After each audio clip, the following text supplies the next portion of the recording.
Welcome to Zisodel TV. Kindly subscribe, share, and like for latest updates and news. All our party leaders and members will not disappoint the people of this country. Let me make a passing remarks on the announced fuel subsidy removal. Between 1999 and 2007, the PDP government initiated petroleum subsidy removal, and I chaired the committee. We achieved subsidy removal in 2 phases, but only after providing palliatives to those most affected by the subsidy removal. We have the experience as a party and government.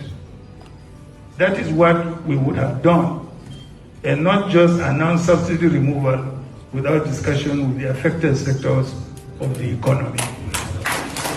I think Nigerians should appreciate what they have temporarily lost.